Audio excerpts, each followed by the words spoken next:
Around 1910, the band became the volunteer band. In other words, they joined the volunteers, the forerunners of the Territorial Army. And I think they were the 2nd Battalion of the Duke of Cornwall's Light Infantry Volunteers. So just before the First War? Just before, well, the band went to the First War and was involved in the retreat from Mons, where they managed to get themselves out all in one piece, apart from the bass drum. Very big drum, and I think they left it behind rather than bring it back. The band almost disbanded in the late 1920s, but then along came Billy Moyle, and under his baton for the next 40 years, they quickly rose to be one of the best. I would think probably around about 1950 to 54, when under Bill Moyle's leadership, we were in the first section, and at the bugle contest, each year it was a question of between Newquay, St Denis and Camborne. Well, Camborne very often came first, St Denis second, Newquay third.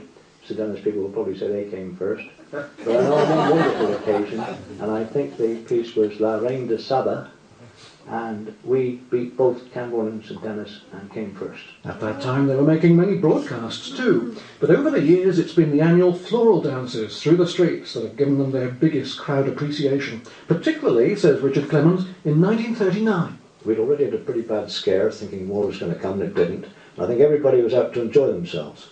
And the visitors that year seemed to be out for more fun than usual.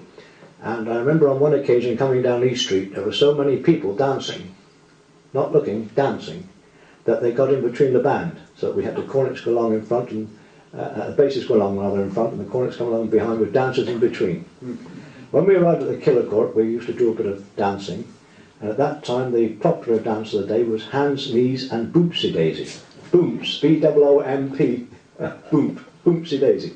And the announcing was done by our drummer, old Ned Pollard. He would give a roll on the drum and announce the next dance. But when it came to this one, old Ned never got it off right. Roll on the drum followed by, take your partners for Hands, Knees and Bumsy Daisy. Apart from playing the cornet, Bill was very good on the old piano. Band finished there. What's happened? Finished with a band.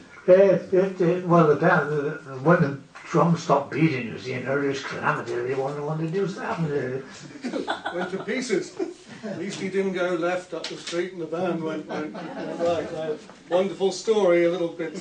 Usually the stories involve the drum coming off the hook, like down Helston Flora was.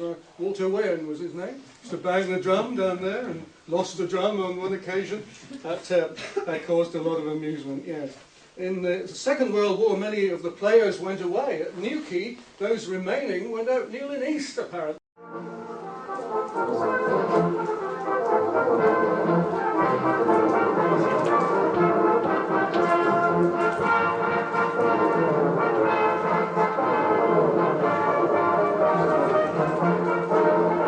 So here we are, especially for the Grand Bar, the world premiere of Hail to the Gorsedh.